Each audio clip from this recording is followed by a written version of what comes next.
Hello, ladies and gentlemen. We're back with another Some Nerdy Arguments podcast. Snap. Oh, snap. I'm kind of surprised none of us have made that joke yet. Have we made that joke, and I'm just missing that? I thought it was too obvious. Oh, okay.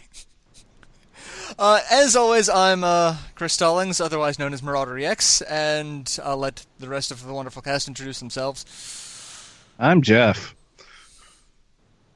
I'm Scott. And I'm Daymon. So, gentlemen, what are we talking about today? What do we got on the docket? I know Jeff and I covered some of the E3 stuff, and there's still more E3 stuff that we didn't get a chance to talk about, because we are so far behind on the curve.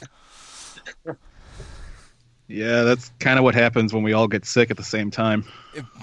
Basically, I just recovered from what I had, over E3. E3 was, a month and a half ago?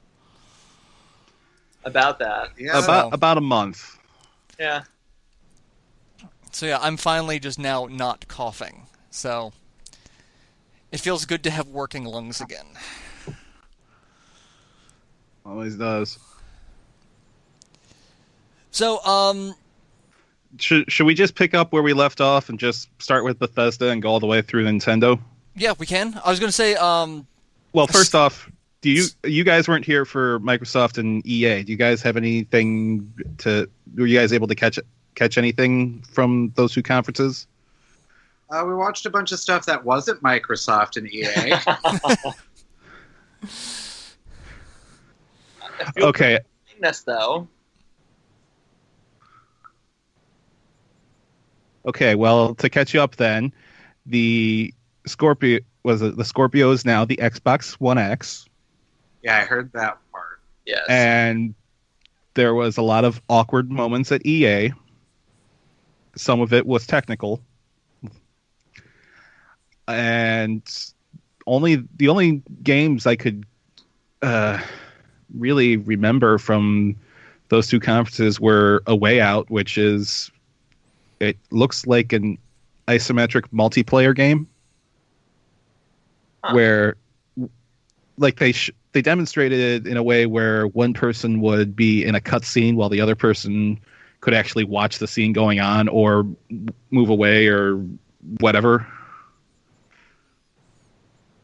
And then there was one developer who had a few too many drugs.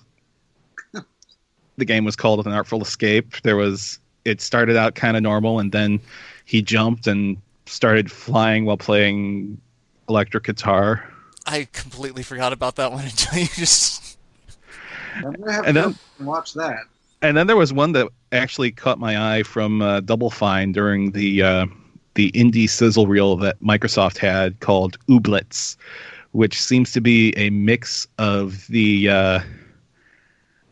I'm going to use the name of the actual series here, Story of Seasons, and Pokemon. Huh. That's an odd mix. Yeah. And I'm rather intrigued by it, and I can't wait for it to come on Steam so that I can actually see what it's all about. I don't think it has a release date just yet. I think they're aiming for this year. Don't quote me on that. Too late, already did. Oh, you guys know the game Cuphead? That Yes. sounds familiar. It's like the It has a- 1950s Yes! cartoon. Yeah. It has a release date finally. Really? A legitimate release date. It's coming this September. Oh, they were talking about that forever ago. Yeah, it's been like on every Microsoft E3 presentation for years. Yeah, I totally forgot about that. Huh. Kind of thought it went the route of vaporware. Nope, it's happening. Cool. Did I miss anything there, Chris? No, I think that was the bulk of it. So Oh, and not that you two would care, but there was, what was it? Female eye candy during the EA conference. You're right. We don't care about that. Yeah, that's fair. That was the most enthusiastic. I was love just agreeing with him. Oh, it was. No, it was like some woman and when came out to reveal or not reveal, but talk about Star Wars Battlefront 2, and she was very forceful. Forceful. I mean, How? I was waiting for someone to say. Let's just say some people got dominatrix vibes from her. Oh, okay. You were to refer to her only as mistress. Well, she came out and she came out during during her part, and she was basically was talking about how she was going to be the big bad for the new game or something like that. Was that what it was? Yeah. Yeah. So I think that's partly why it was, and then after the trailer, she kind of geeked out because she's been apparently it apparently was a big day for her. I'd have to go back and watch that. Or Was she in- not. in I mean, particular? you could just skip it. It sounds like marketing with boobs. Yeah. It was. Yeah. I mean, it was EA. Yeah, marketing with boobs. Yeah. Yeah, there's nothing wrong with it. So, anyways, after Microsoft, we had Bethesda, and this was one of the two most pointless conferences of this expo, because it basically was the head of Bethesda coming out, introducing a video that went on for like 35 minutes, and then coming out at the end and be like, "Wow, do you like what you saw? Everything's coming out this year. Bye." It basically was Bethesda Direct. Yeah. That And sounds- the bulk of what it was is, hey, Skyrim's coming to the Switch. Actually, the bulk of it was, hey, you know all those games that we came out with in the past 5-6 years? We got new stuff coming to it. Or it's coming out to something new. Or VR. Yeah, it was basically, remember the good games we used to make? We're just going to do them again. It's like they haven't gone full on Square Enix yet, but, you know, they're close. Although, speaking of making things again, Wolfenstein 2, the new Colossus, it's going to basically revisit the New Order timeline that they had where the Nazis won World War II. I think it happened sometime after that game. All I know is that the trailer for it started, and it was basically live action parodying like 60s American television. Like instead of Lassie, it was Liesel. And instead of a dog, it was a big giant robot. There was also a game show called German or Else, which was quite hilarious for the 5 seconds it was up on there. Also, it was interesting that they were all speaking English during that. During the German or Else, not during the other. Because you'd figure that they would be speaking off Deutsch, rather than English for German or else.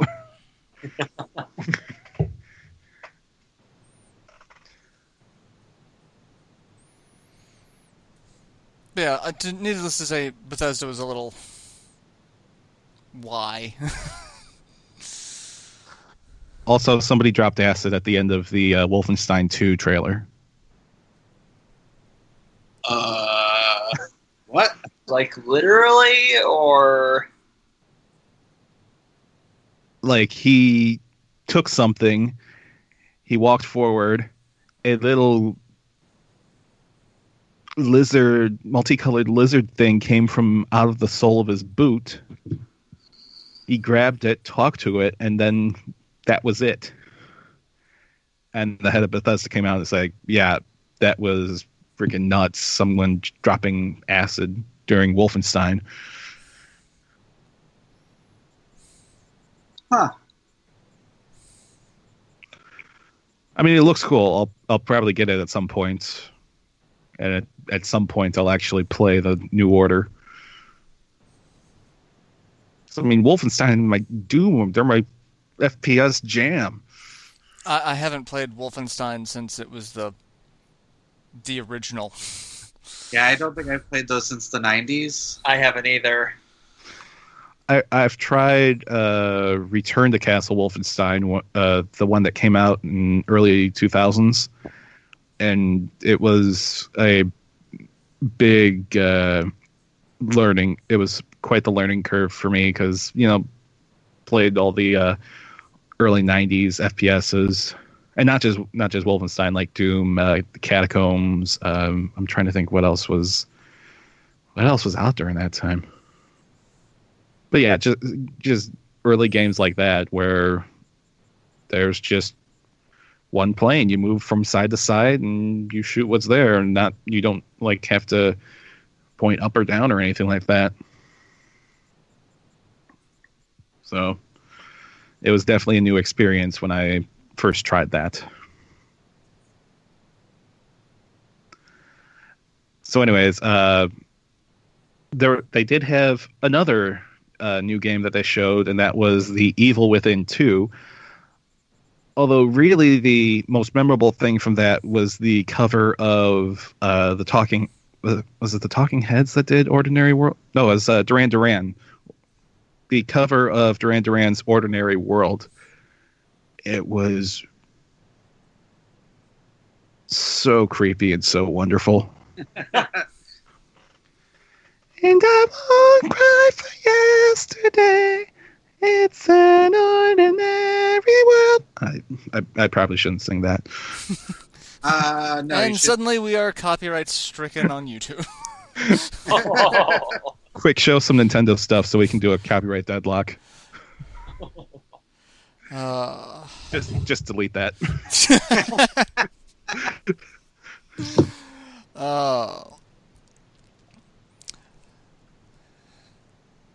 So what was the next one? Because I really don't remember the order of these things now. Well, after Bethesda, Devolver came out and took a piss on E3, and it was incredible. Have either of you guys seen their presentation that they did? No, I skipped them. Oh, you got to go see it. It's 15 minutes and it's awesome. The person that comes out first is the chief synergy officer. The audience is just stock footage. There's a guy that loses his hand. They make a product where you can literally throw money at a screen so you can pay for something. I don't want to give away all the jokes, but it's awesome.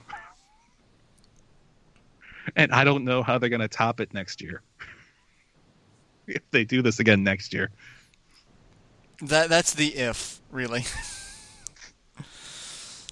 I think the only way they could top it is if they... Do you remember the Saints Row 3 advertising campaign? Particularly that Genki game show? No. No. Okay, you need to see that as well. I think the only way they could top it is if they do something like that next year. And make it so that the contestants pretty much have to play live versions of the games that they're coming with. I mean, now I'm actually just more kind of concerned that I know I saw Saints Row 3 advertise, and now I cannot remember what they were. Like, Does the phrase "tall cat parade" ring a bell? vaguely? I think I'm just getting old and senile. Because I'm like, my Tall brain is cat just kind of like, parade. Tall cat parade. Tall cat parade. No? no.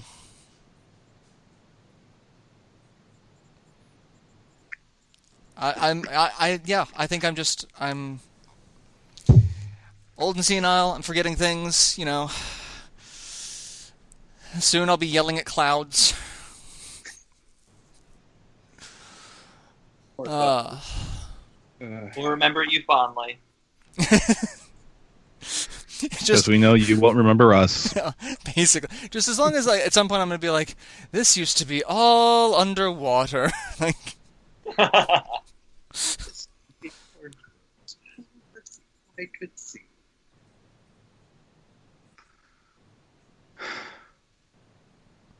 So yeah, Devolver Digital, fun. Check it out. Should we move on to Ubisoft? do we have to? Uh, that one. The only thing I- about Ubisoft that I actually kind of liked was the more in-depth look at Assassin's Creed. And I'm not even really a huge Assassin's Creed fan. Really? Yeah. You like that? I thought it was an interesting departure, mostly because I was You liked how they were showing the game on a computer screen I don't rather than up on rather than actually capture the footage. I don't remember that because no, I don't remember seeing that because I just remember seeing I don't know what stream uh information they had, but like I didn't. It was just capture footage from what I saw. Like I didn't see anything on like a secondary screen. Honestly, I thought Ubisoft of the live conferences, I thought Ubisoft actually had the best, save for that one production misstep with Assassin's Creed. Yeah, I have to look that up because I could have swore all I saw was just the capture footage from when they were showing off the because they showed off the fact that you can use your bird for reconnaissance. And I'm like, okay, that's a neat feature. They did that at Microsoft. They did that at Microsoft. Yeah. What was Ubisoft? Because I could have swore it was basically just the same thing. But again, mind going. So Ubisoft press conference. What do you want? Let's.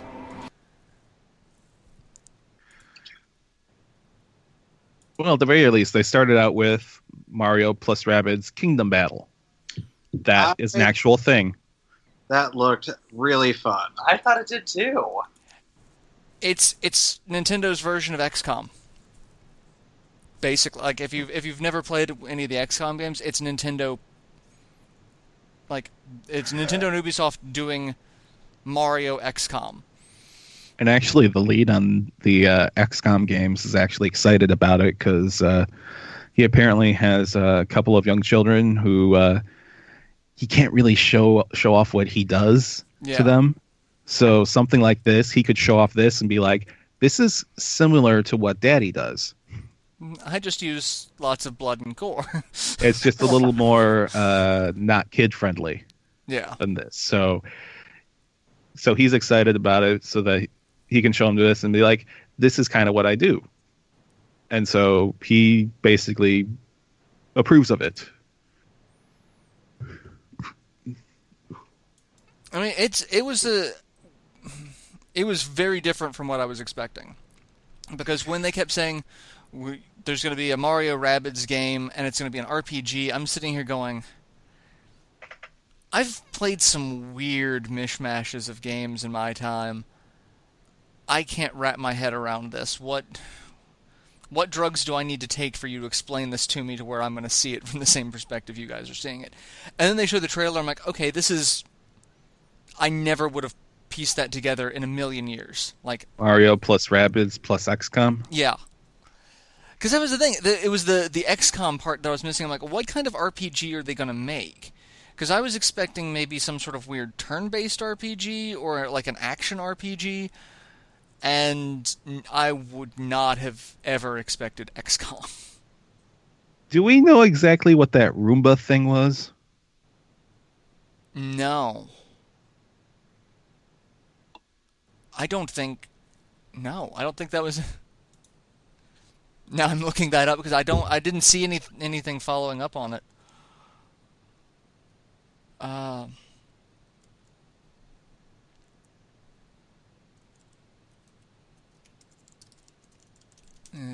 Should I go on from that? yeah, I'll if I find Okay. anything that explains, I'll just yell and chime in, and again with Okay. the random. This used to be all underwater. So Mario and Rabbids coming late August. So gonna have 2 big Mario games within 2-3 months of each other. So, And but I'm sure. it seems to be one of the big releases for August, because one of the things Nintendo seems very keen on is having one major release a month, and it looks like they're focusing the Mario and Rabbids to be the August title. I don't know what else is that they've got scheduled coming out on Nintendo's end, but I think that's what they're banking is the big release for them, which shows Yeah, that 'cause they're they're actually gonna putting have- a lot of faith in it. Because they had ARMS last month. They've got They Splatoon this month. have Splatoon 2 this month. Crap, what do they have for September? But Mario is in October.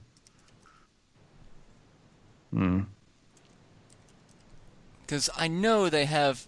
They have basically- Metroid on 3DS in September. That I know. Yeah. Let's see. What are the upcoming Nintendos for September? Pokken Tournament. Oh, Ah, that's right. Yep. So yeah, they've basically have one major release. The 2 releases that they've got aimed for August are Sonic Mania and Mario and Rabbids. So yeah, that's. And then they've got September's Pokken Tournament, October, Battle Chasers, Just Dance, Knights of Azure, Mario Odyssey, and then they've got a whole bunch of non-specified for rest of fall and holiday. So, somewhere in there is Skyrim. Somewhere in there is Xenoblade. yep. Okay. Anyways, moving on in Ubisoft, Assassin's Creed Origins looks cool. Wish they presented it better, but looks cool. The Crew 2. Planes and boats are included this time.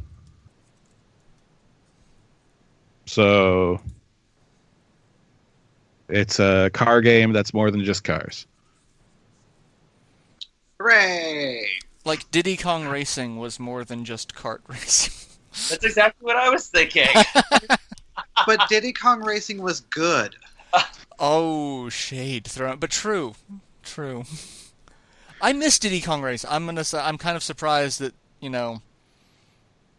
that hasn't become a thing yet. I guess maybe that's because it's a rare thing. Yeah. I loved that game. In fact, we still have a copy on the 64. And we actually played it not that long ago. Uh-huh. Back with the nostalgia. What else? Was there anything else Ubisoft related, or was that it?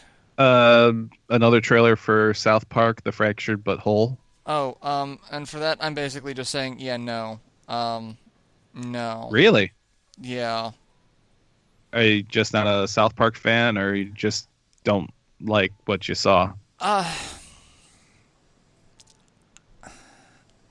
don't know. Part of it is like I kind of got really disenchanted with South Park, after high school. Like I stopped watching it for the most part, And then like Stick of Truth came out, and it was interesting, but it didn't keep my attention. But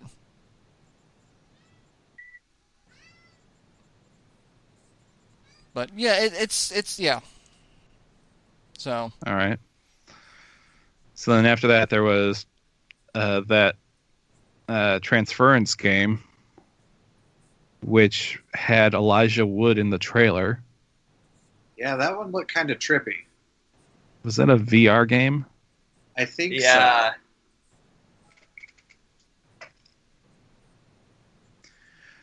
And then there was a pirate game, I think a pirate game called Skull and Bones. Yes. You get to go around and loot treasure from islands. The word you're looking for is booty. Booty, yeah. booty. No thanks, I got that at the EA conference.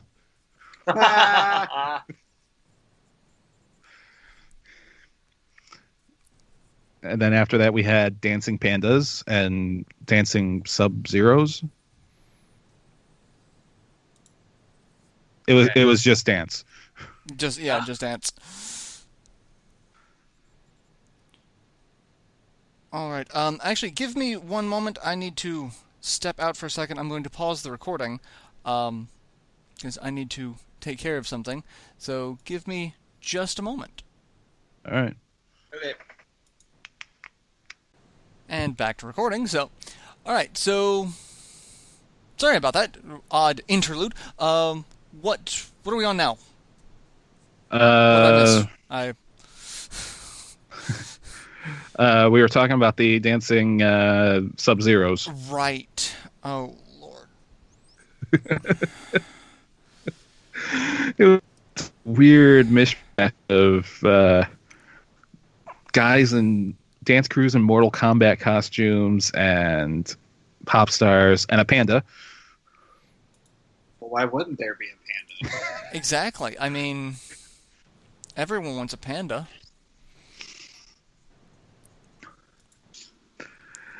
And after that, they had another second South Park game, Phone Destroyer. This was a mobile game.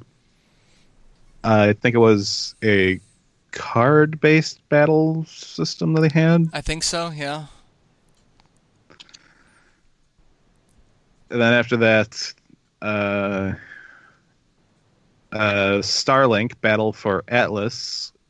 Basically, Ubisoft's answer to Skylanders, but with planes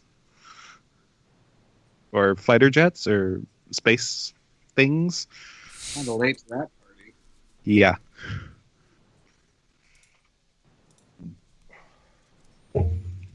But they have it. And one of the big things they talked about was that it was coming for the Switch. It's going to be multi-platform, but one of the big things that they made sure to mention that it was a game on the Switch. Yep.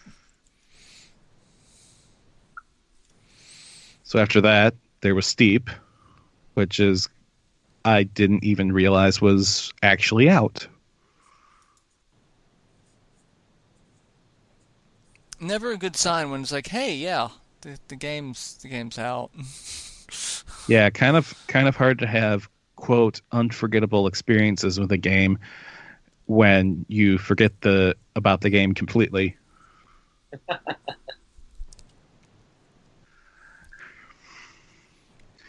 Not exactly the best E3 presents, let alone any presents. And then following that was Far Cry 5, which have any of you seen any of the trailers for that? Not yet, no. Okay, basically it's Far Cry is going to be in. Have they confirmed it's going to be somewhere in the middle of the U.S.? Like a fictional town in Montana or something like that? Yeah, somewhere mid. I think I did hear something about that. Yeah. Yeah, they're going to put it in the middle of a fictional town in Montana that's basically run by a Bible twisting Because people were freaking out about it. demagogue, Yeah. pretty much.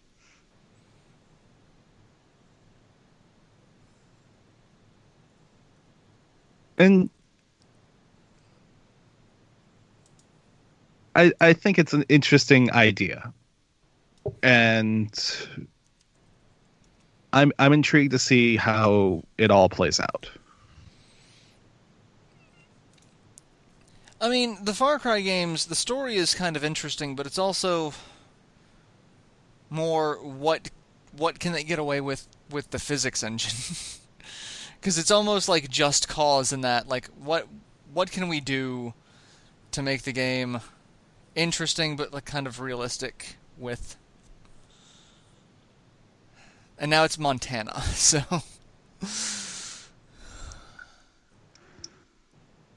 Yeah, apparently during the trailer they showed someone getting killed with a I don't want to say plow. I think the word I want to say is thrasher. Thrasher? I'm thinking of a vehicle that you use to harvest grain. A wheat thresher. Wheat thresher. Yeah. Always. Someone got chased down and killed with one of those in the trailer. What a way to go. Yeah, that's kind of...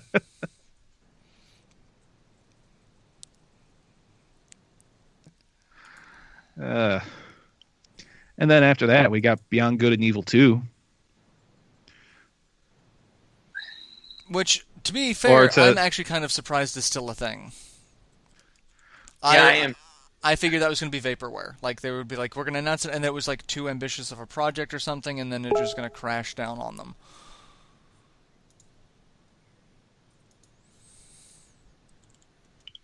Also, there was a lot of cursing during the Beyond Good and Evil thing. Was it like that in the first game? No. No. Okay. From what I saw, the trailer feels just totally different than the original, but it's also been, 14 years? Yeah. Since the announcement or since the first game? Since the first game. Well, when was this originally announced? There were rumbles of it, 3 or 4 years ago. And then there was hey, yeah, we're actually doing it, but we don't have anything to show. And then this year was the first time they actually showed anything. Let me see.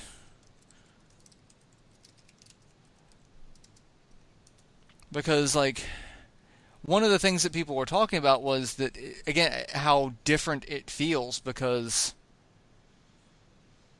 the first one came out in 2003, and it was, PS2 and Xbox. Was it on the original Xbox? It was on the GameCube, too. GameCube.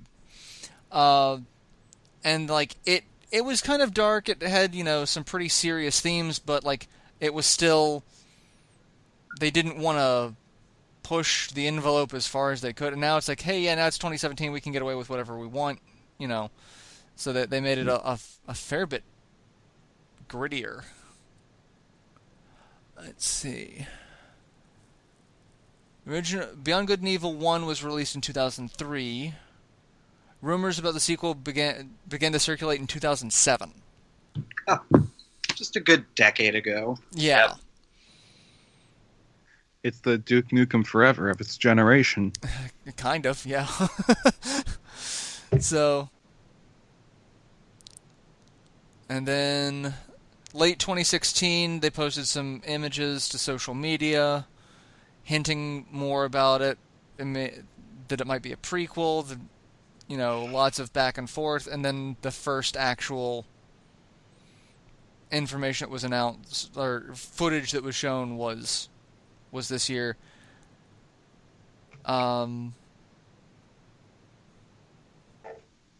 Yeah, that's the bulk of the information. So,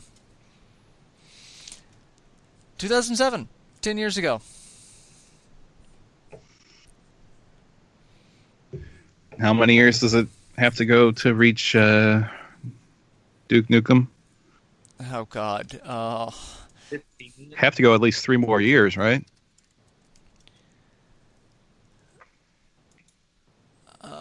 I don't want to look at the Wikipedia article for Duke Nukem Forever, because then it'll be in my search history. There, I got it. Oh, Take one for the team. because that's one of the things that I'd have to explain to someone at some point. Someone would open my browser and be like, looking at recent history. It's like I could probably come up with porn that I would rather explain than Duke Nukem Forever. Okay, it was originally announced in 97 and released in 2011. So basically, it would have to go for about 4 more years before it would reach Duke Nukem level of development cycle.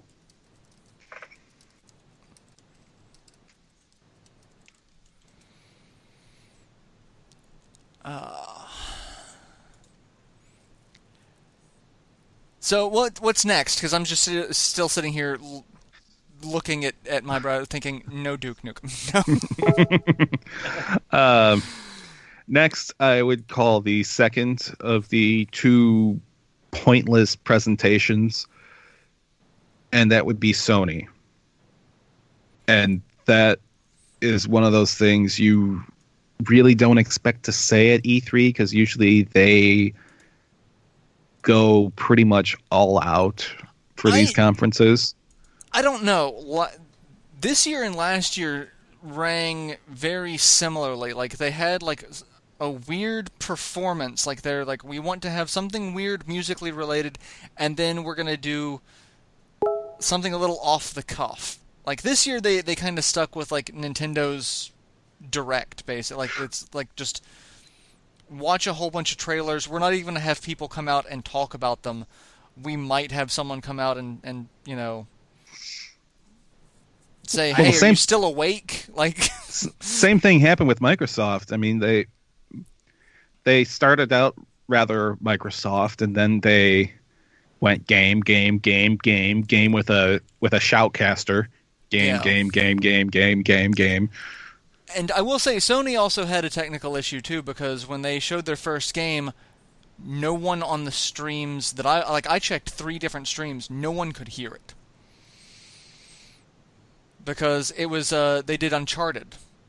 I must have been lucky then, because my stream had no issues with sound. Yeah, they completely screwed up with the output for it. So like, I watched the video with the only audio I could hear was they kind of patched something through for the audience so we could hear what the audience was hearing. So it's like we heard a microphone in the back of an auditorium. Like, it was I was so pissed off, because like, I want to enjoy your performance, and because I checked the Sony YouTube page, because they were streaming it there. I checked the IGN YouTube page. I checked their Twitch stream, and none of them had the audio going through. And I was just like, okay. Eventually it got sorted out, but like, I'd missed 2 trailers at that point.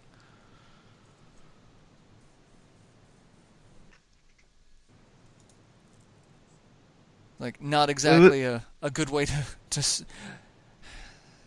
lot of technical issues at this year's E3. Seems like more than usual.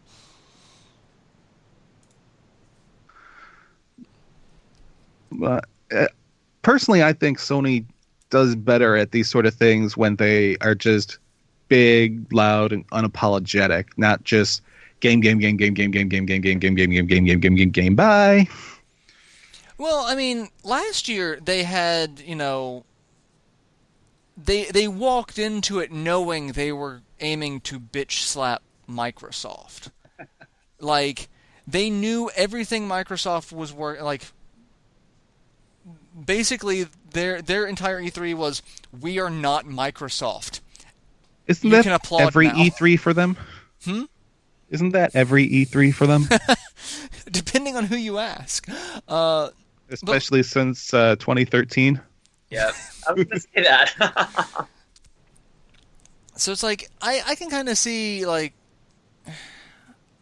this year was probably the closest to Microsoft that they did, because there was a lot of copying the layout, I guess. Like they didn't do their typical layout. So Did we even get a montage?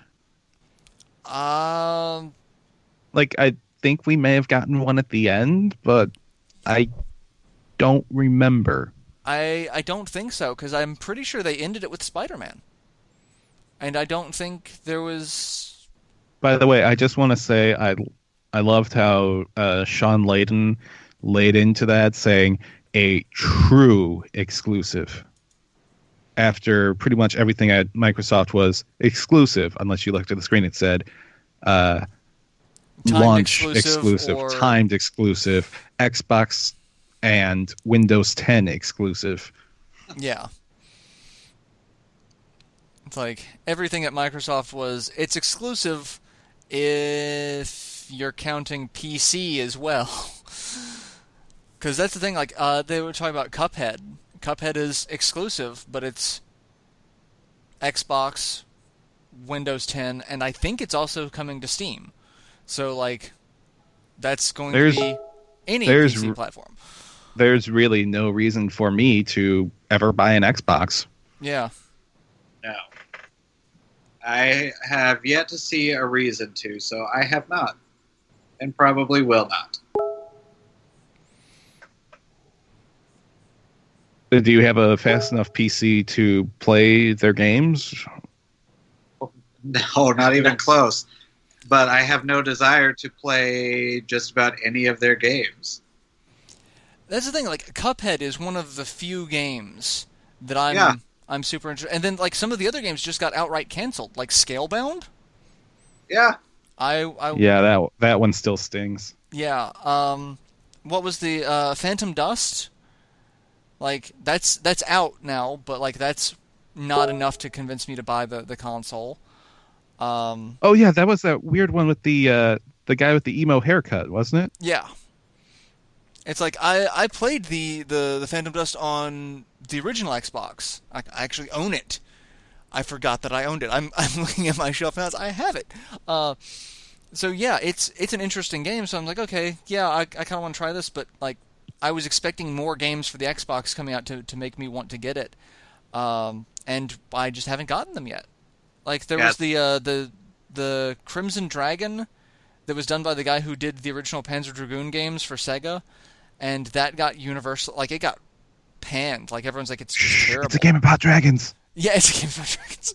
No, don't worry about the music. Just enjoy the dragons.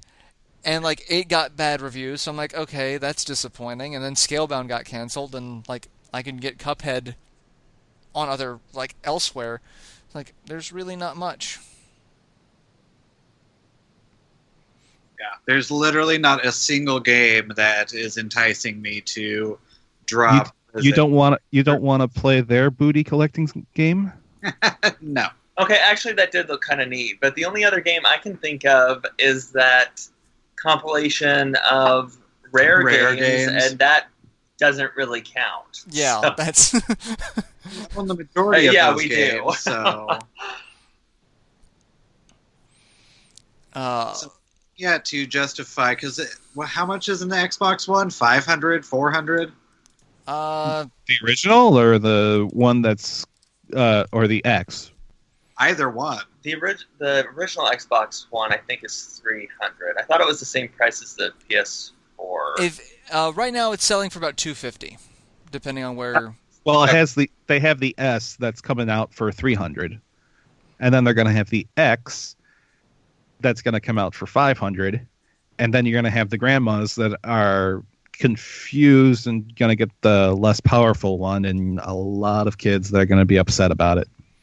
So excited that I do not work at GameStop anymore. Yeah, basically. Like I was kind of face palming that Microsoft almost like they've almost gone full on Nintendo with that name. It's like the Xbox One, the Xbox One S, the Xbox One X. Okay, S and X are two really similar sounding consonants, so I guarantee you there's going to be some confusion over that. Oh yeah, there's going to be a lot of after Christmas returns. Like, and right now, looking at it, not that we have any sort of affiliate links, but if anyone wants to sponsor us, we would gladly take it. There is a Microsoft Xbox One S Minecraft bundle with a 500 gig hard drive and one of the white Xboxes for $249. If you can stand to shop at Walmart.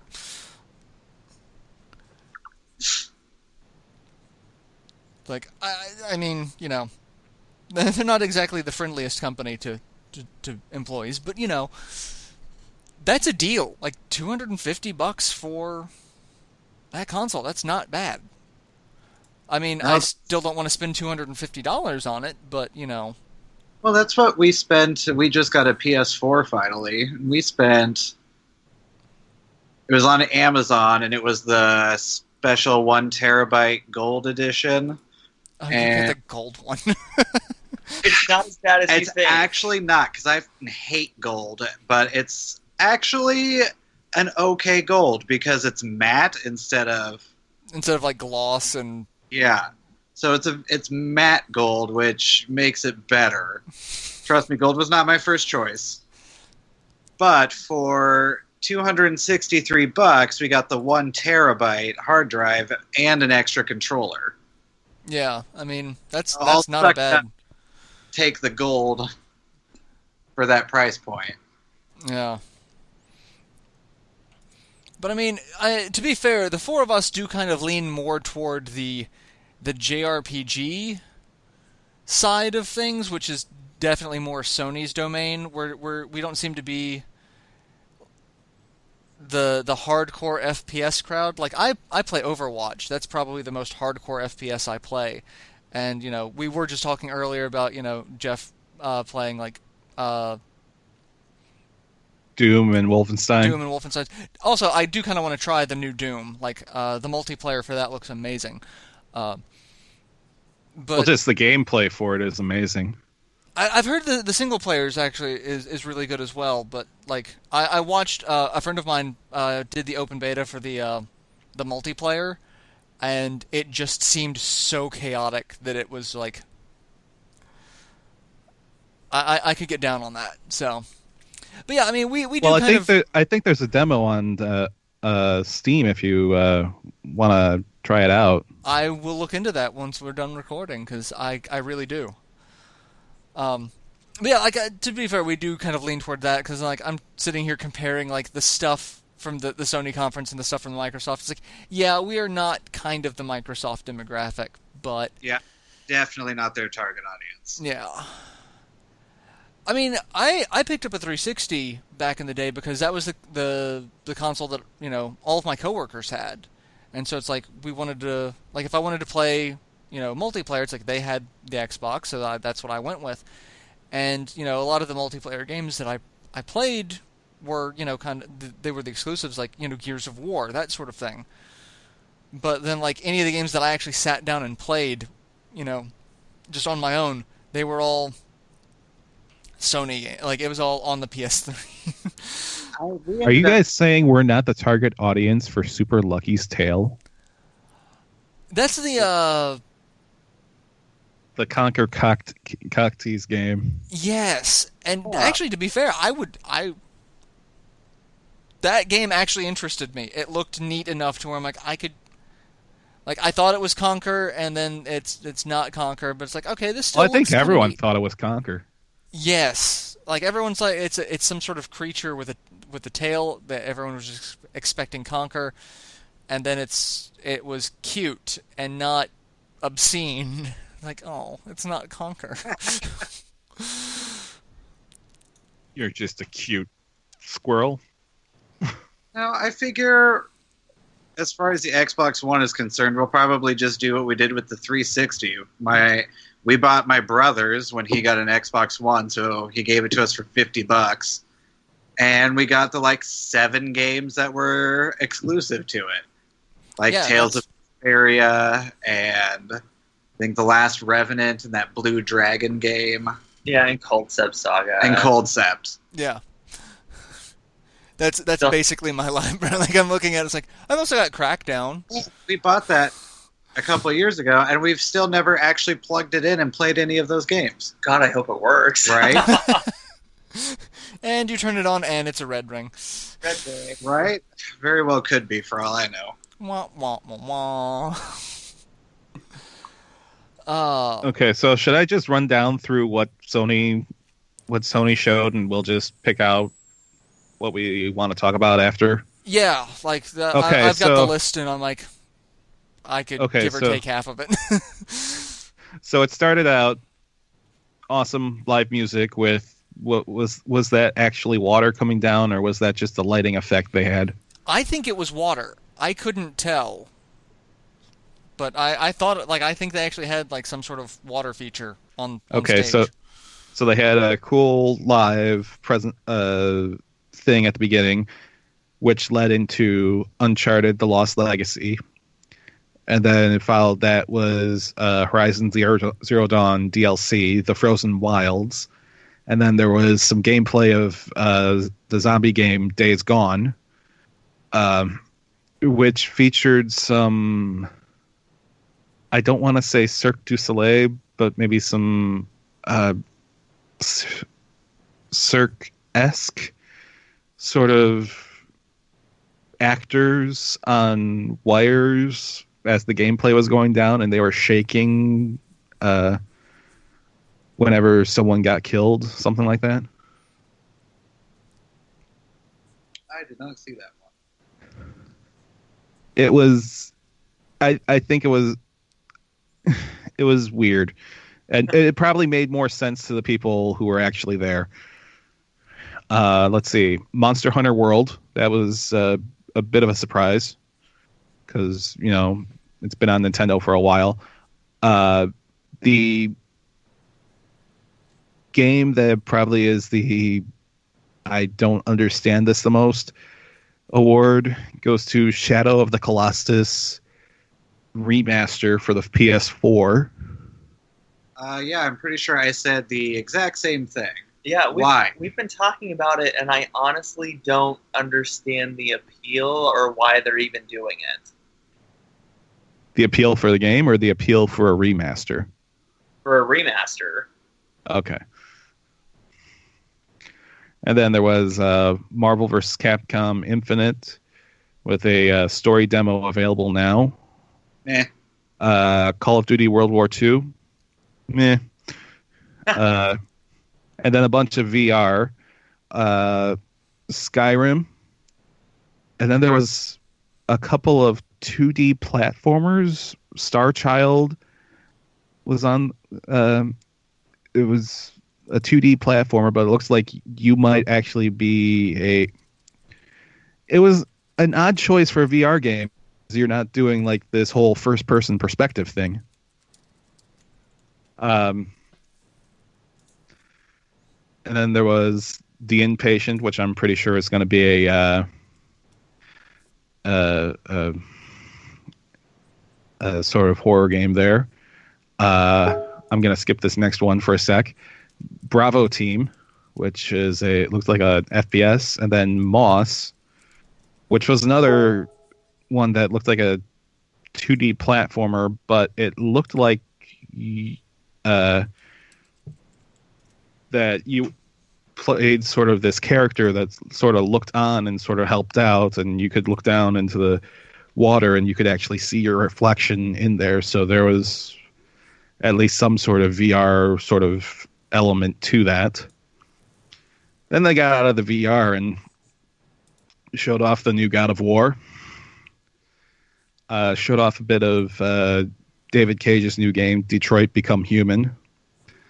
Do a little thing for Destiny 2, and then finished off with Spider-Man. Now, The one thing that a lot of people were hoping to see and did not show up was The Last of Us Part 2. Oh, yeah. Forgot about that. It seems odd to sort of leave that out when didn't they just have like a reveal trailer for that not too long before?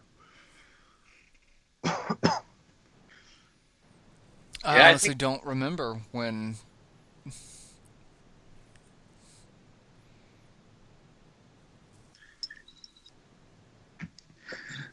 Anyways, the one VR title that I skipped was Monster of the Deep Final Fantasy 15. It's a fishing game. Fish in VR. It's a first-person fishing game with the guys from Final Fantasy 15. Actually, that might be relaxing and fun.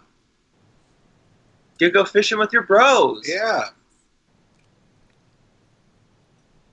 As someone who hates most fishing games, because I was one of the people who played Sonic Adventure 1 and wanted to complete the game and therefore had to play Big the Cat's terrible story mode. Froggy?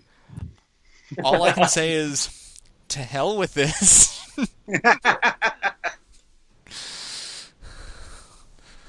Oh, no, I really wasn't sold on any of the VR stuff. But some of the other games that looked interesting, like I'm with everyone on the I don't understand why we're doing an HD remake of Shadow of the Colossus.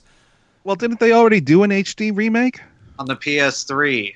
Yeah. Of that and Ico, it's bundled together. Yeah.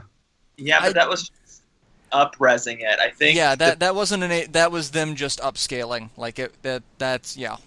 Yeah, that's all you need. Yeah, this uses a new engine, but again, don't get me wrong. Like, I love Shadow of the Colossus. It's a fun game, but I'm not going to buy it again. I mean, cool. It looks pretty. It probably still controls like butt, so... I think they actually did update the controls. There's supposed to be an option for updated controls and then the, I guess, classic. I haven't played style. The Last Guardian yet, and that looks like it has terrible clunky controls too. So how updated can it be?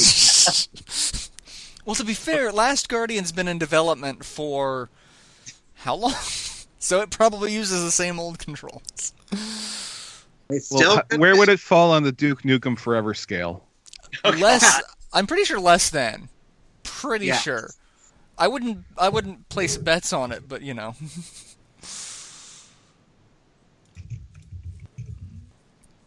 But yeah, like the Monster Hunter has actually gotten a lot of attention because, as said, it's not Nintendo, and Capcom has come out saying Monster Hunter World is their next main Monster Hunter franchise entry, which, since it's not coming to the Switch, everyone started questioning, well, are the games that were announced for the Switch coming out in North America? Because lately Capcom only seems to be doing the major entries, and they leave all the secondary entries to be just wherever they come out. So there's been a lot of discussion about that on... I occasionally go through the JRPG and Nintendo Switch subreddits, and both of those were talking about it, because they're like, what's happening with this now? And there's not a lot of information about it. So I know Monster Hunter World generated a lot of buzz, both, positive and negative, depending on what camp you're in. But definitely not what I was expecting.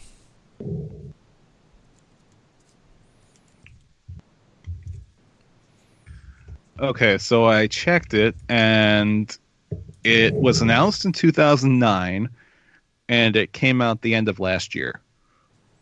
Last Guardian. So it gets like a 5 or a 6 on the Duke Nukem Forever scale. I mean, for Beyond Good and Evil, we're looking at like an 8 at the moment. Yeah. Probably Control better.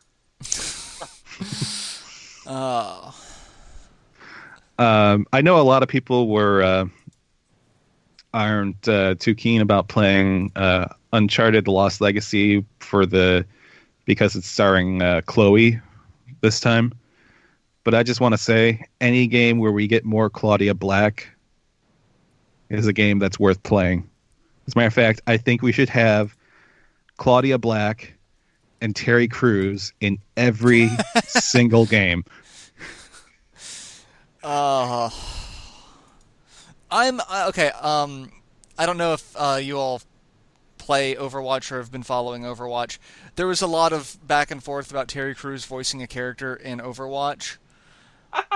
And then that character came out, and it turned out he is not, in fact, voicing the character, and people lost their collective minds because they were really hoping for it.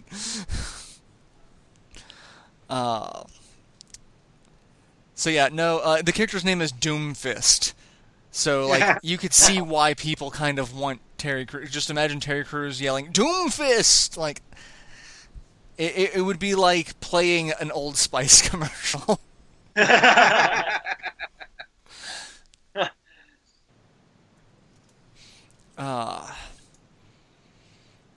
So yeah, that was basically all it's like the Spider-Man game looks impressive, but I want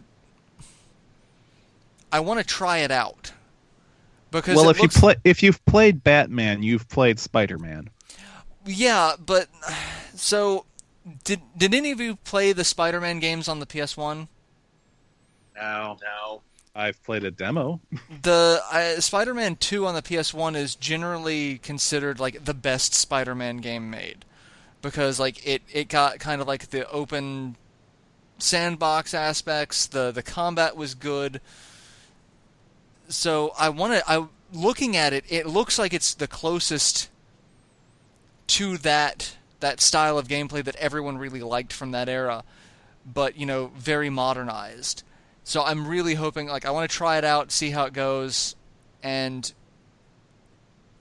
I have high hopes for it, but I also know not to get my hopes up on Marvel games because they're never quite as good as you want them to be.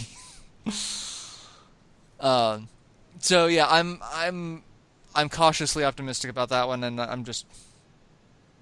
I'm keeping my distance from it until either a demo comes out or, I get the chance to try it out for someone who spends the money on it and decide whether or not I want to pick it up myself.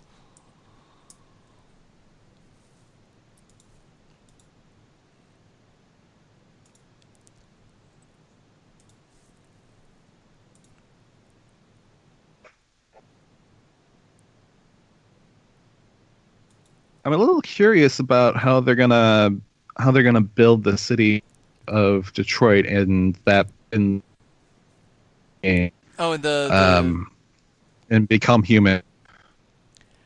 I don't know. Because I was looking at the trailer and I was getting some mixed vibes from it, where it looked like they were just trying to come up with a generic city, but then there were sometimes I looked at it and was like, yeah, that kind of looks like it. It's just left me with a bit of a mixed feeling about it.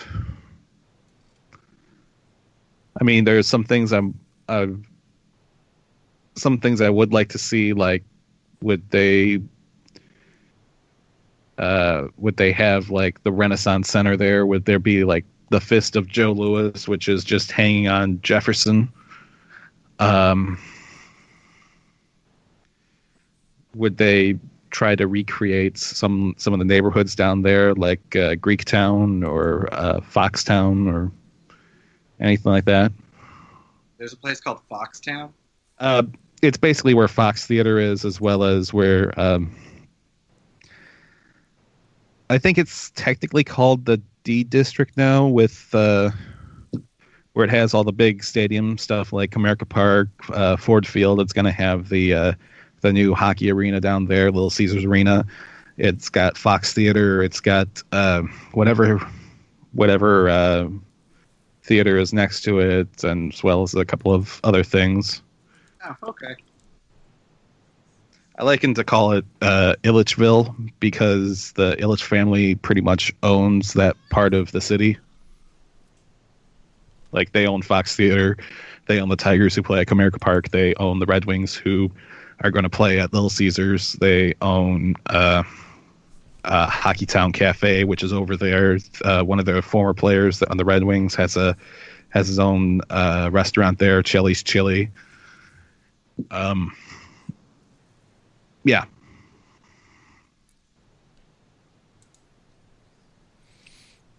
I've never been to Detroit, so this is all very fascinating for me because like these are all places that might be in the games. I'm kind of curious to see if they're going to be there now, but like I do not know. I mean, I would like to see some sort of version of the Fox Theater. I don't think they'd actually be able to get any sort of rights to put the name in there, but I'd like to see some sort of version of that. I'd like to see some sort of version of the Renaissance Center or the Renaissance Center itself. I don't know if they'd be able to do the full thing, or if there's some sort of contract they would have to do to get the building's likeness in there. Same for Joe Louis's fist. Maybe they could have the robots destroy it. Or the big Stargate looking thing that's down in Hart Plaza. Ooh, Hart Plaza. They should have that somewhere in the game.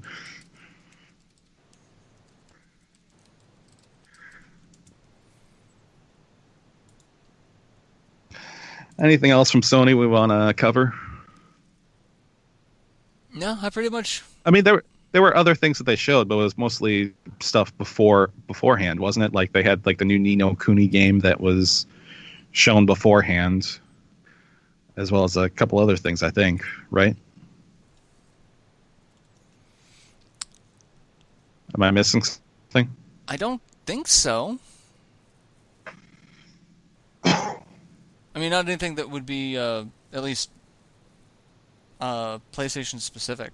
So yeah, I think that was all of Sony stuff.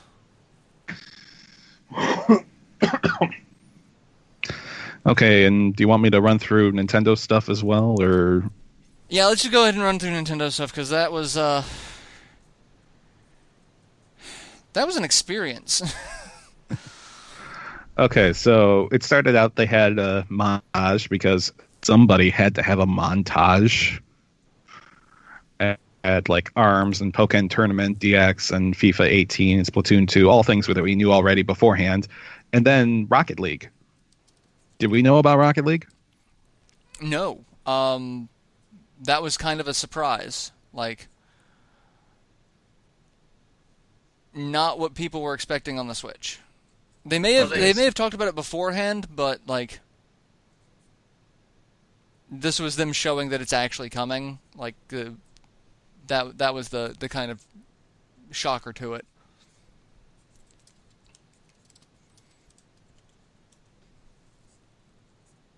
Okay, so after that they had Xenoblade Chronicles. They said it's going to come out this holiday, so hopefully. New Kirby on the Switch. Gonna have some sort of multiplayer stuff. A Pokemon Core RPG game is coming to the Switch. They confirmed that. They didn't show anything. They just said it was in development. And then they showed a graphic for Metroid Prime 4, also in development. And then they showed off Yoshi Little Big Planet. It kind of looks like that mixed with like more diorama-ish sort of thing. And then there was Fire Emblem Warriors, Skyrim, Zelda stuff. And then there was some Zelda DLC stuff, the Master Trials, which are out right now, and then the Champions Ballad, which is going to come later, as well as the Champions getting their own amiibo. I actually really think look at those amiibo. Excuse me. And then they talked briefly about Mario plus Rabbids, and then they did had Rocket League's part proper, where they mentioned cross-network play and special Nintendo stuff for the cars. And then they ended the direct portion of it with Super Mario Odyssey. After the show, they had Mario and Luigi Superstar Saga plus Bowser's Minions, and then Metroid Samus Returns. And then later I believe the next day, they had a puzzle game called Sushi Striker: The Way of Sushido. Oh yeah, it looked goofy. It looks fun.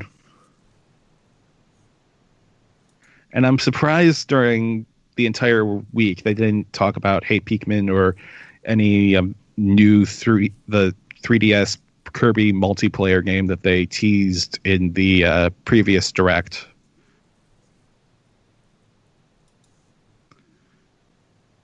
It was like there was no mention about either one of those during the week.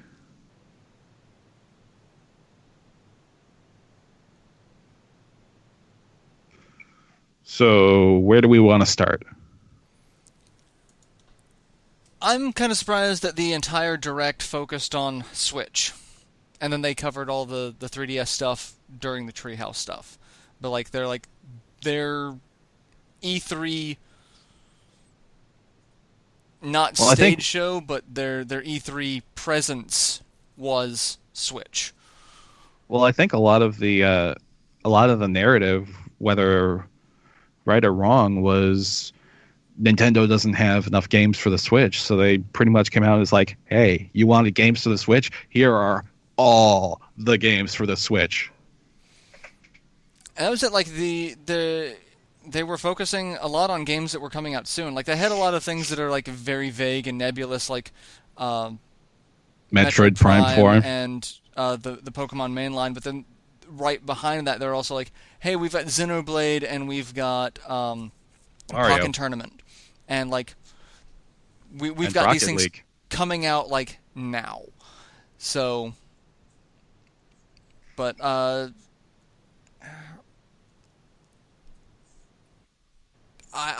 don't know. Nintendo had a lot of games that I was actually kind of interested in, and then a lot of games that I'm like, I'll wait and see how they're going to turn out. Because I liked Yoshi's Woolly World, so I'm kind of wondering how this Yoshi game is going to actually turn out, because it looks odd. It looks inspired by Little Big Planet in both design and in like some of the puzzles that they showed. Well, I think a lot of it is actually more of an homage to Yoshi's Story on the N64. Yeah, I can see that, yeah. Because it seems to have two planes, specifically a foreground and a background, which that was something that kind of popped up a lot in Yoshi's Story. Like you had the kind of two pathways that led on different sections of the screen, and the interaction between the two, like shooting the eggs into the background or foreground, because it didn't seem like they were really aiming it. It seemed like it was just kind of going in that direction. So, I don't know. I'm going to have to see more of it to figure out what the game is. But I'm also going to say I'm probably one of the only people who's not super excited about Mario Odyssey. You're not excited to be a dinosaur? Thank you. The more I see of this game, the more I wonder what in the blue hell is going on. It's part of the mystery.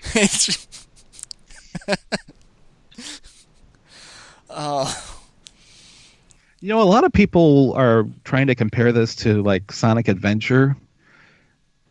To those who are out there doing that, stop it. Okay, there's a couple of reasons why this isn't going to be like Sonic Adventure for one, or Sonic Adventure or Sonic 06, really. One, first of all, technical issues. Nintendo knows what they're doing with their platformer. They have the right engine for it, and they know how to control him. Sega didn't necessarily know how to do that with either of those two games. So, one. And two,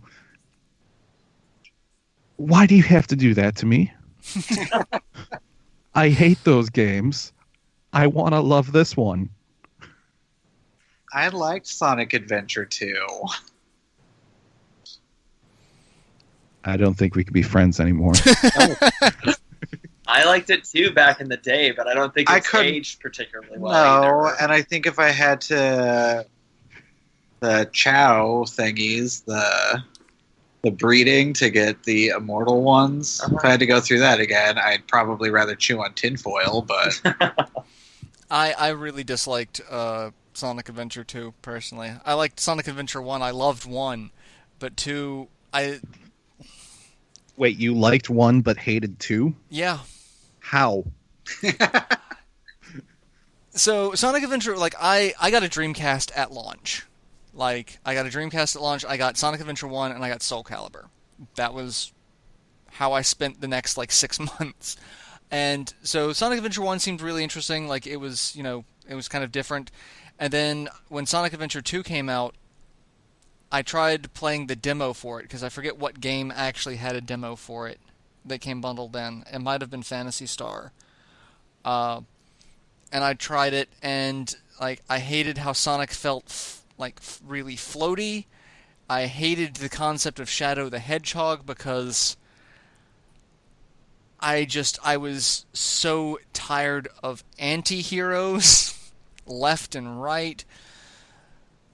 Because at that point in time, I had stopped watching Dragon Ball Z, because if Vegeta kept being a thing, I swear to God I was going to strangle someone. And Vegeta, to this day and age, is still a thing.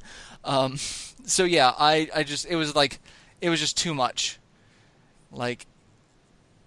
Sonic has an evil clone that's Shadow, and he has rocket shoes instead of super speed, and I knew it was just going to be a terrible thing. And then a couple of years later, Shadow the Hedgehog came out as a standalone game, and But Shadow's not a clone of Sonic. Shadow's older than Sonic. Shadow's he's like the clone of a perfect being or something.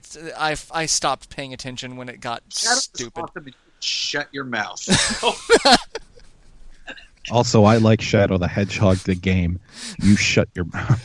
Thank you. Okay, now we can't be friends. I bought a friend of mine Sonic 06, Shadow the Hedgehog, and I think Sonic the Black Knight as a Christmas present, because we were giving each other gifts to make each other feel pain. Yeah. Well, did he already have Sonic 06 and Sonic and the Secret Rings? No. Well, why didn't you give him that? Those are worse than those two that you gave him. No, I gave him Sonic. I gave him Sonic 06, Shadow, and Black Knight. Okay.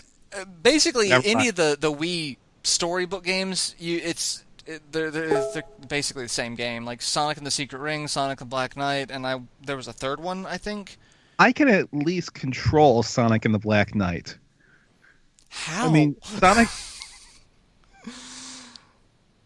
with the analog stick. I was able to control it better in Sonic and the Secret Rings than on the Black Knight. What? Sonic and the Black Knight just felt like everything I was doing, I was just flailing into something. Sonic and the Secret Rings felt like it was completely on rails. Like I had no say in anything that was going on. Well, see, that's the thing. I was like, it was on rails. It was just, it's like Mario Kart, but on rails. It's just that's the thing. Like, I could just tilt the controller and it's like, okay, I'm going this. Like, I didn't really have to do anything in that game. I could just. And that's a problem. Well, I mean, If we're comparing not having to do something in a Sonic game versus whatever the hell the Black Knight was. Oh. All of the Wii games sucked. That's all. I'm just gonna blanket statement that. Sonic Colors. Was that the Wii or was that on? Was that on the Wii That or the Wii U? was on Wii. That was Wii. Okay, so I take it back. Not all of them. Not all of them. All but one. Yeah, you better be careful. Jeff really likes that game. I remember that. So I will say, Sonic Colors was actually a lot of fun. I haven't bought it because I still kind of hate Sega, but I did play it, and I really enjoyed it. Wait, Chris hates Sega? What? Yeah. This is news? Yeah. I've not heard this. Brand What? new information. But yeah, like that one that came out around the same time that I'm like, yeah, I'm not giving them money. So yeah. But no, I played Sonic Colors. It was one of the ones that I actually enjoyed. You know, it was one of the ones that gave me hope that, you know, Sonic can have good games in the future. You know. And then we get Sonic Forces.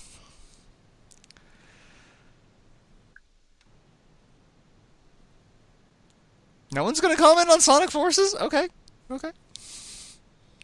I hope it's a good game. I'm just kind of surprised that they're making a make your own character. Because that's like they know their audience is like 50% of their audience is coming straight from DeviantArt with their Sonic fan characters.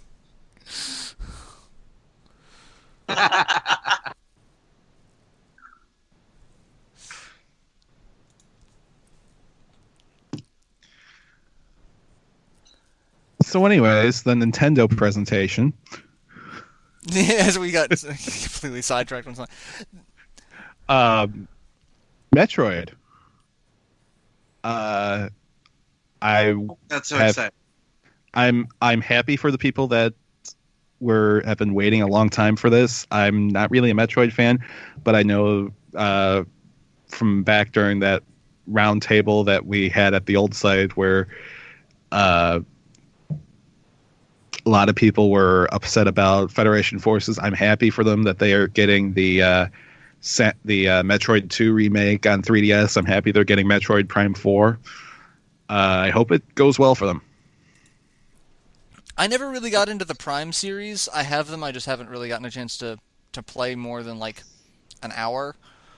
Oh, it's so much fun. I'm actually finally playing through all of them right now. I'm on the second one. It's like I have the first two on GameCube, and then I've got the third one on Wii. I didn't pick up the trilogy on Wii. I actually have the a digital copy of Trilogy on Wii U. I've got the disc. We have the fancy metal case and everything. The fancy metal case. But one of the things that really surprised me is the Metroid 2 remake. Because when I first started seeing information on it, it's like there was it was confusing on, is this a remake or is this just, you know?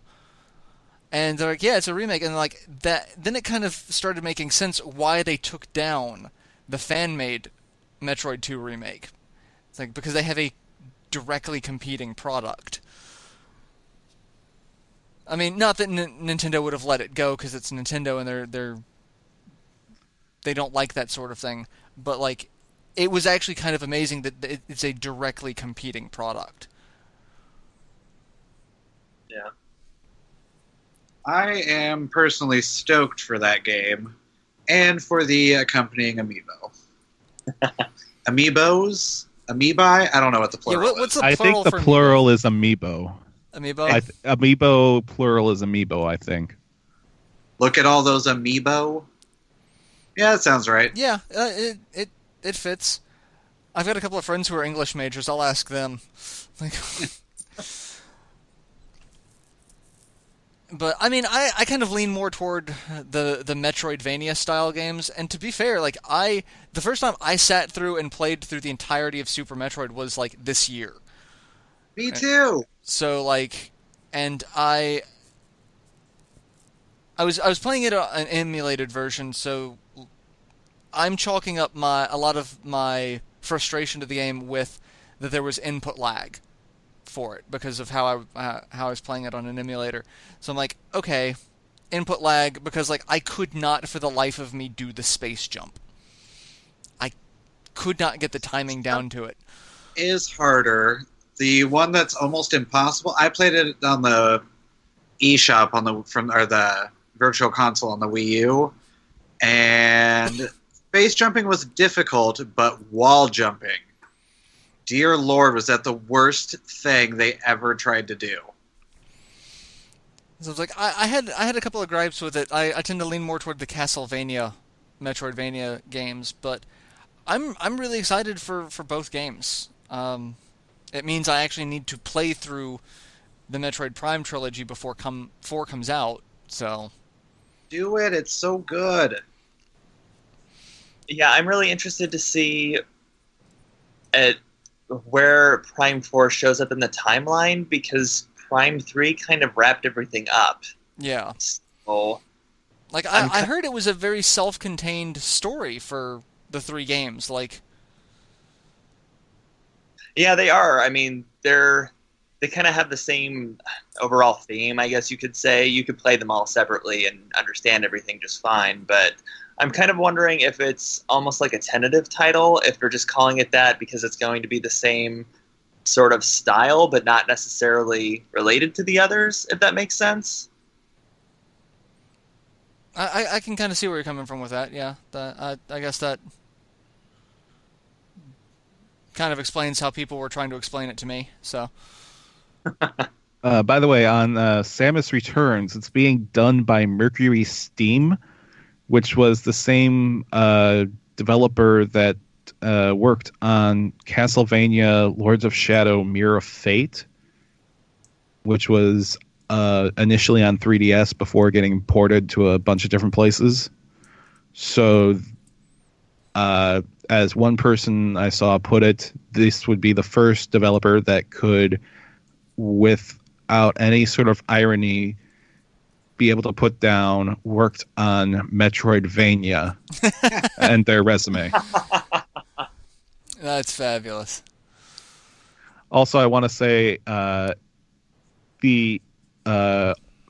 looked like the art style or the engine looked rather similar to Mirror of Fate. So if it's similar to it or updated from that, I think it's gonna be pretty awesome in gameplay, because Mirror of Fate, I think my biggest beef with it was the story with it. Gameplay, I don't think I had any sort of complaints about it. So definitely looking forward to Samus Returns. The biggest thing that I'm looking forward to from Nintendo is Xenoblade. Yep. Like, I'm kind of... Like, I liked Xenoblade Chronicles X. It was a little too serious. I mean, the original Xenoblade was fairly serious, but, like, this one seemed a little stuffy serious. So, the fact that it's a little brighter, I guess... I don't know. I don't know how to explain it, but it just looks more like Xenoblade Chronicles 1 to me. So I'm super stoked about it, because yet another RPG to have on the Switch. I'm getting so many Switch RPGs, it's kind of ridiculous. I need to know more about that Shin Megami Tensei game they teased. That I'm expecting it's going to be a little while for that one. I know. Better not be Tokyo Mirage Sessions lengths of a while, but... By the way, we're making this over game. Years later, here's a slightly short teaser.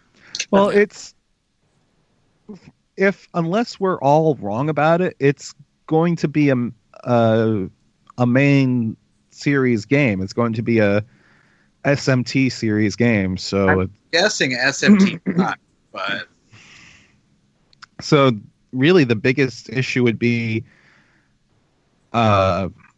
figure out the engine and then write the story, because it's going to play like an SMT game. I think one of the biggest parts about why Tokyo Mirage Session took so long was trying to figure out what the game was going to be. I mean, SMT, if it's going to be a straight up SMT game, you know what the game's going to be. Yeah. Speaking of which, play TMS. It's good. Well, I've been playing it. Okay, good. I also just started playing Trails of Cold Steel. Ooh, how is it so far? I just started it. Okay. Although for something I've started and played quite a bit of, was it Ever Oasis? Oh yeah, we just got that from Prime Day the other day. Yeah. It's fun. Ever Oasis seemed like it was Nintendo doing Dark Cloud. For those of you who played Dark Cloud on the PS2.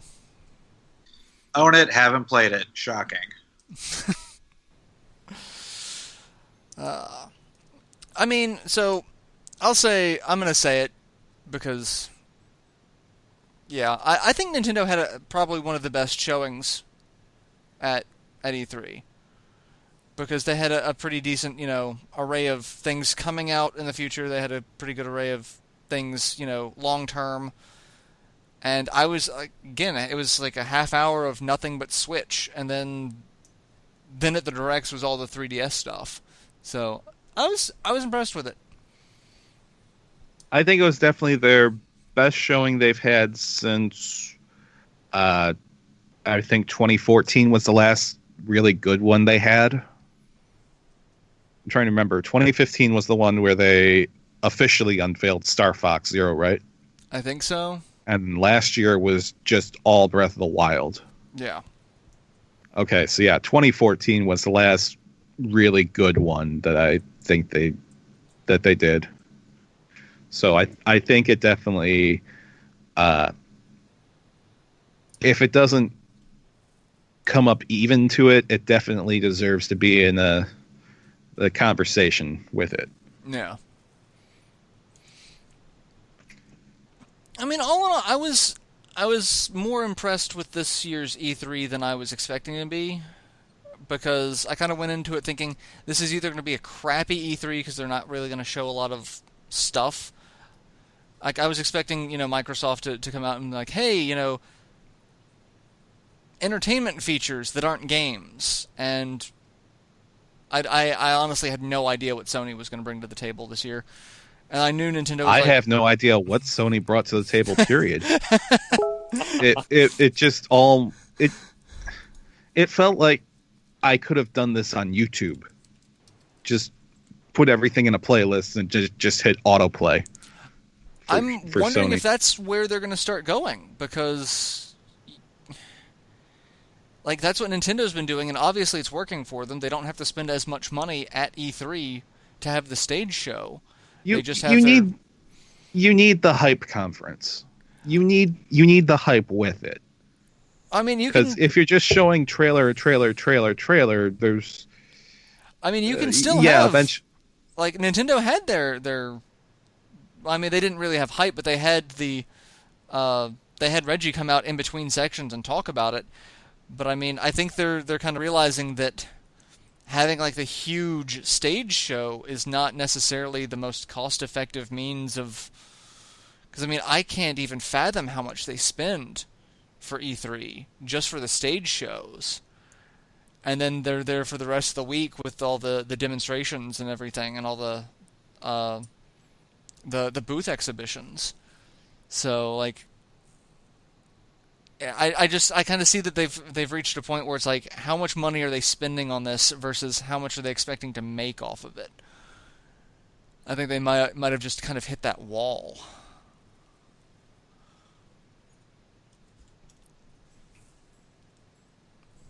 'Cause, I mean, I know everyone was saying that when Nintendo started switching to the directs, like, oh, well, that just shows Nintendo's dying. It's like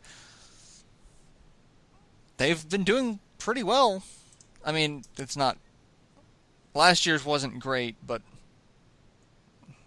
yeah. By the way, before we close out, I just want to go back and talk about Fire Emblem Warriors for a sec. Oh yeah, we 'Cause- forgot about that one. Yeah. So yeah, during the trailer they showed off first the two main characters who look to be named in English Rowan and Liana. Although I should say it's interesting that their Japanese voice actors are they're supposed to be the characters supposed to be brother and sister, younger brother and older sister, and the voice actors for them are actually younger brother and older sister in real life. So that's a little interesting tidbit there. But the main the Fire Emblem characters that are coming into the game, you saw. It's interesting or a bit odd who they've already revealed for this game. I mean, they had five. They had five that they showed off during the presentation. It looks like they've added at least four others so far to that list.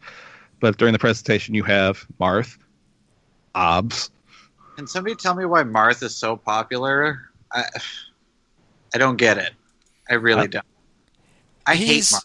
He's the poster boy because he's the first character, and he was also the first one to. He's the reason why Fire Emblem exists in North America. Well, he's dumb, and I hate him. I hate you. Whoa. Ouch. Well, also, if you want to go with weirdness, there was a Fire Emblem anime that was done late 90s, mid to late 90s. I actually had it on VHS. That should date it for you. Which was so terribly done and so terribly localized that Marth was Mars, which, you can kind of see that given, the intricacies of translation.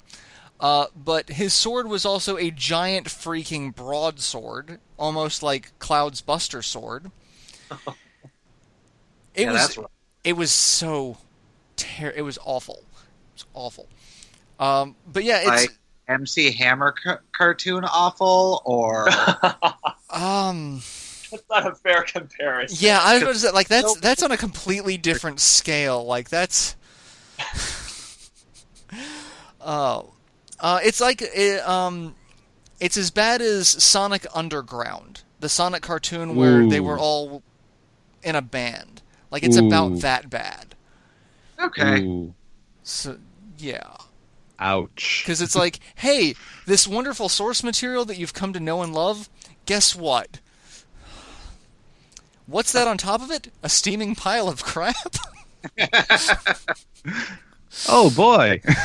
Yay! But yeah, Marth's a poster child, and I kind of like modern Marth, like how they're dealing with it, like Smash Brothers Marth. I like that. But I also kind of wish, and I'm kind of hoping, because they still haven't really confirmed one way or another, I kind of want to see Ike in Fire Emblem Warriors. Yeah, because so far they've revealed Marth, of course. They first revealed Crom, which is cool. He didn't get into Smash, so this definitely is something where it sort of like makes up for. I like Braum. For that. Female Corrin, awesome, and also Ryoma and Xander. Yeah. And also from Awakening, you got Lisa, Frederick, Robin, and Lucina. Yeah. And that's the thing, like, why do we need Lucina? We have Marth. And Braum. And Crom, yeah, Yeah. Yeah, while I do like Lucina better than Crom, it's really pointless to have her in this game. Unless you're just trying to up the number of female characters you've gotten there. So There's plenty to choose from, though. why Lisa?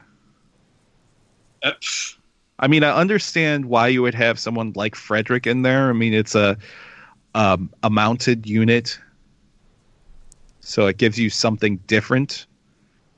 Also, there's a lot of swordsmen they've had in there. Crom, Marth, Corin, Ryoma, Xander, Robin, kind of, Lucina. Yeah, that is all swordsmen, basically. Yeah. I And feel like Ephraim is an obvious choice to add. yeah, Oh, I love Ephraim. Trying to think of who the other lords are. I'm trying to think. Radiant Dawn. There's Hector. Ooh. Ella would. Oh yeah, Hector would be a good one. Because, But I mean, Ella- he walked around with an axe. So, like, Yeah. instantly. I think I don't know. Could be, Ephraim had his spear. Or lance. They're usually swords. The Uh-huh. lords. Yeah, usually most of I'm trying to think of characters that aren't swordsmen. Crap, who was the main character in Radiant Dawn? So. Micaiah? Oh yeah, Micaiah. Micaiah. So. Micaiah. Why haven't they announced her yet? I mean, to be fair, most of the Fire Emblem community is, why have they not announced that this character will be in it? Because the Fire Emblem community. I could go for Micaiah. I think I liked her more than most people did. I used Warren. to be a Fire Emblem fan group before things got really ugly. You could have Soren and his magic.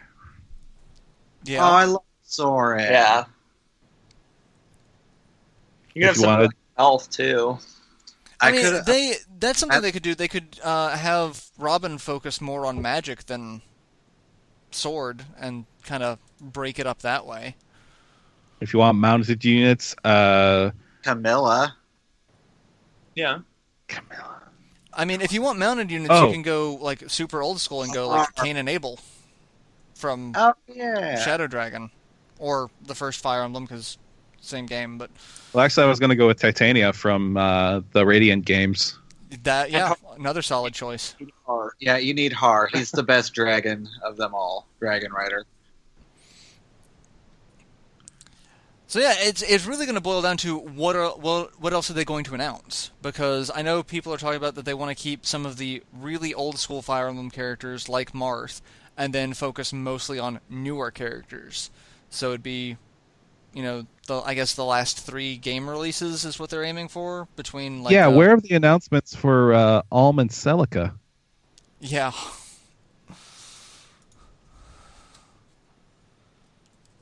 So like. I just gotta wait and see, because it really feels like they've announced a fair bit, but it also feels like for a Warriors game, they haven't announced enough.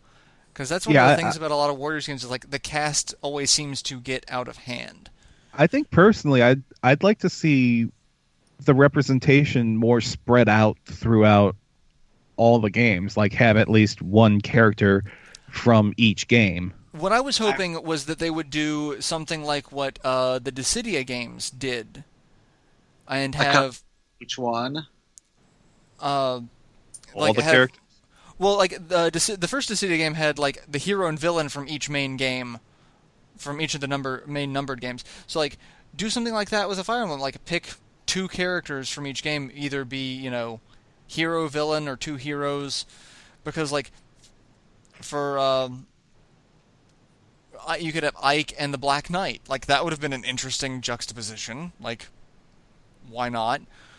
But there are so many Fire Emblem games that they could have picked from. It really feels like that they are. Ooh, they got to get one of the cats from the Radiant games.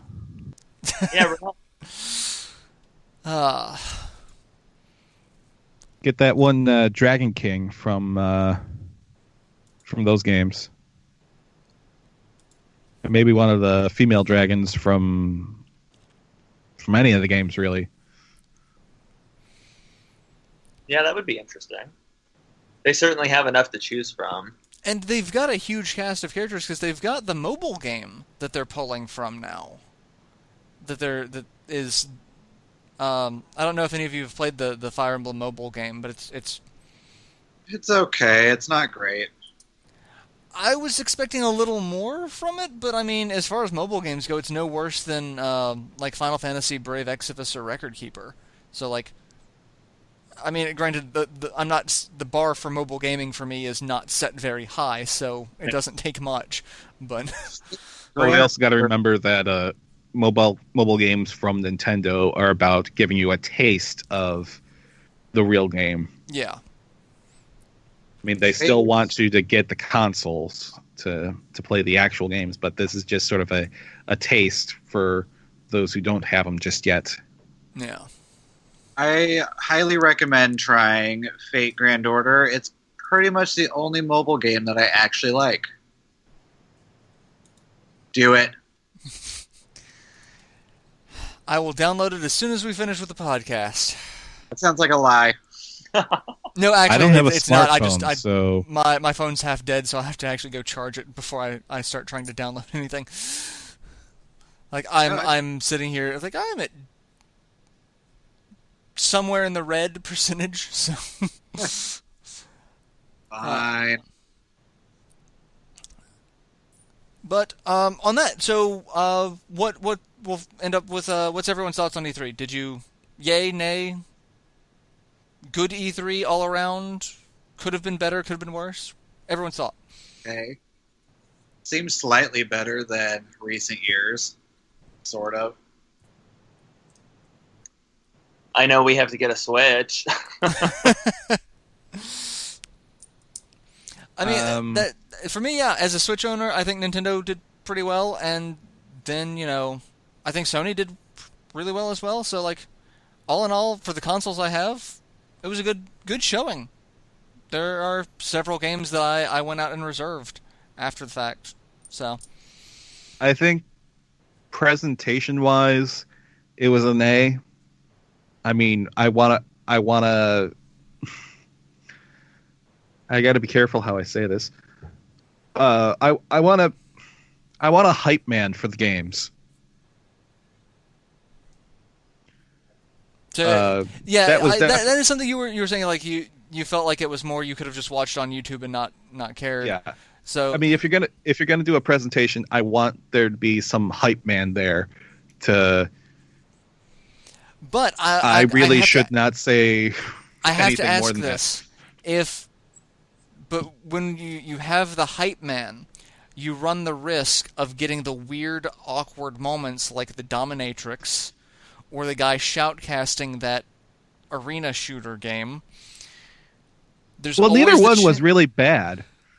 I mean, but yeah, there are like you open the door to like really cringeworthy moments having the hype man. But that's what E3 is all about. Is to try something and occasionally having the cringe moments. The cringe moments are it's a fact of E3 life. Yeah, you just kind of have to roll with it. I can't argue that. I can't. So. I mean, Nintendo, for as much as they want to get away from the live events, they will still have the cringe moments. If you remember 2014, afterwards, they were having a thing with the Nintendo Minute people, and they were trying to throw it to another video, and they were kind of slow getting to the video, and so they were just sitting there smiling, waiting, awkwardly, waiting, go to a wide shot. Waiting. Finally, they get to the video. So it's not like doing this sort of presentation is gonna make you immune from the awkward moments. That's true. Yeah. Now, with that said about presentation, I think again, games just kind of. Another reason why you need sort of the hype person there is because otherwise the games kind of sort of blend in together and you can't remember what you see.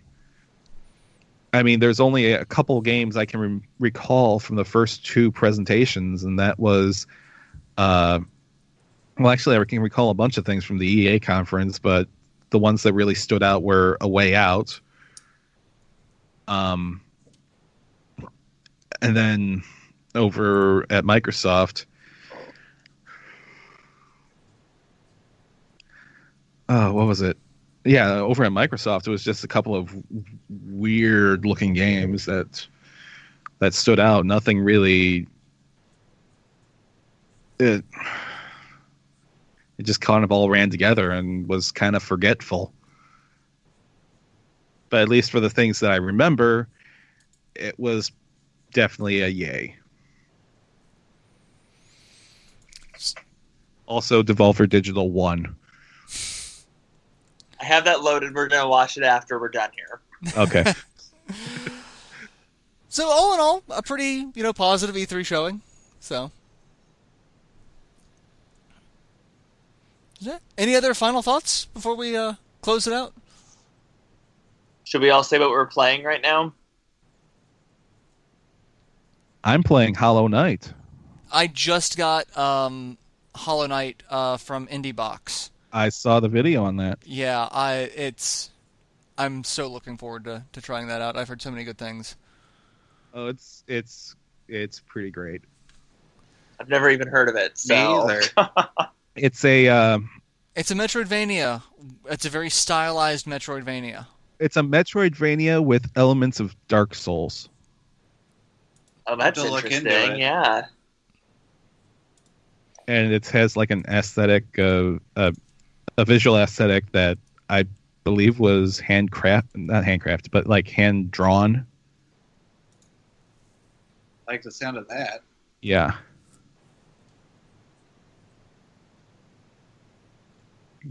You playing Scotty? I am currently working my way through East 7 because I got all the way to the ending like 5 years ago, and as I am apt to do, just stopped playing it for some reason. So I'm working my way through it now, and then I think I'm going to move on to East 3 and 4, and then I should be ready for 8 when it comes out. That reminds me, I need to finish Tales of Zestiria. And of the Abyss. Abyss is the best one. Symphonia is the best one. Shut up, Abyss.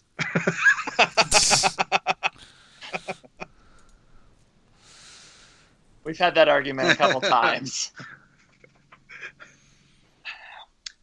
I'm playing through the Metroid Prime trilogy. I'm on the second one. It's really good, actually. I like it more than the first one, even though it's a lot harder. And I'm also playing Legend of Legacy on the 3DS, which I am also loving. And everybody complained that it was like stupid hard. And Well, doesn't it do that weird thing where any enemies will occasionally do like permanent stat drops on you? I haven't experienced that. Okay. I mean, maybe that's later in the game, but I'm like 13 hours in and nothing terrible has happened. I mean, Okay. it's got a very oldie-timey feel to it, but I love it. It's also entirely possible, too, that, so Daymon has this thing where he's really good at quirky, bizarre strategy games like Riviera and Yggdra Union and stuff like that that really has complicated battle systems, whereas something like Fire Emblem, he's just atrocious Oh my at. god, I'm so bad at Fire Emblem. So maybe it's just one of those games that's actually difficult that he somehow excels at. I'm not going to say I'm an idiot savant, but I'm not going to not say that.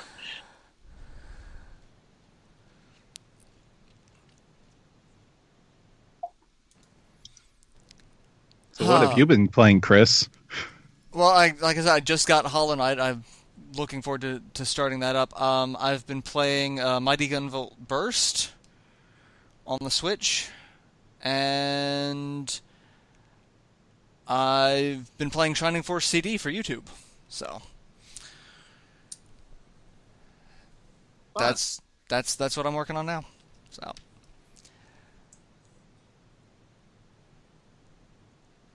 yeah, I guess that's about it for our E3 wrap up. So For our quick recording that still ended up going 2 hours. basically, yeah. All right, so yeah, we will be back next time when we have something else to chat about for 2 hours. So thank you all for tuning in. So hope you all stick around for the next Snap podcast. Some Nerdy Arguments podcast. Yes, because it's like pin number, you know. It's your PIN number in the ATM machine. GUI interface. Exactly. And that's the note we're going to end it on. So good night, everybody. Later, audience. It's a Unix system.